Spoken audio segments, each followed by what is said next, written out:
Welcome to The Explainer. Today, we're breaking down a single rumor that could honestly redefine the entire Marvel Cinematic Universe.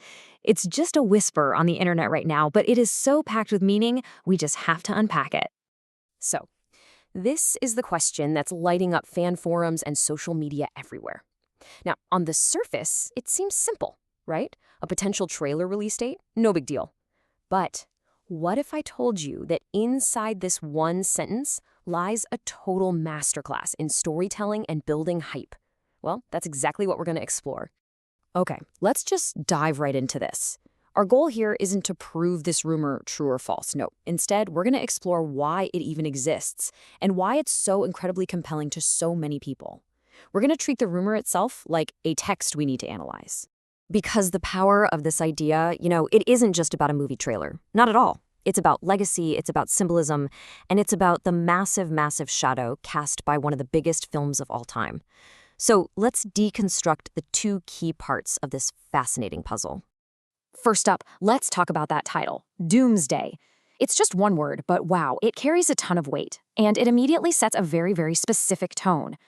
What's really interesting here is the sheer finality of this word. I mean, the MCU has dealt with apocalypses before, but Doomsday, that feels different. It's not just another threat. It feels more like a judgment.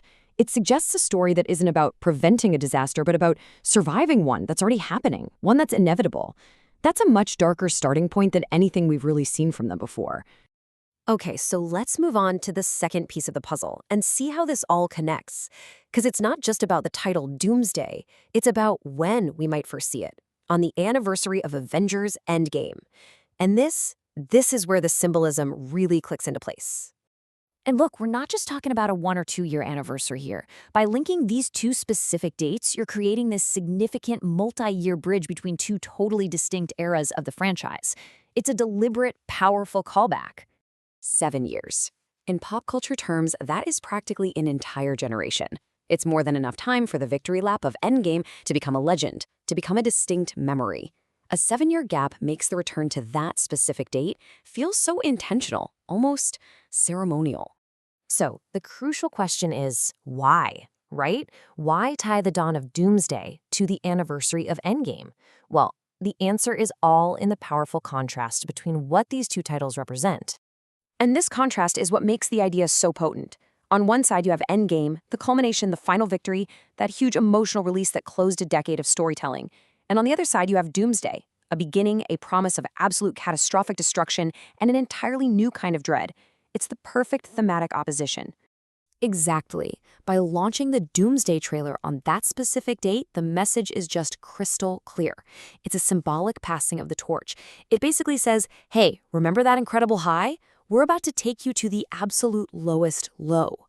It directly uses the emotional weight of the past to build hype for the future. So when you put all these pieces together, you start to see that this rumor isn't just some random fan speculation. It's actually a roadmap for an incredibly intelligent and effective marketing strategy. Whether it turns out to be true or not, it reveals a really deep understanding of the franchise's history. This is the bottom line right here. It's not just about a trailer, it's about using nostalgia as a launchpad.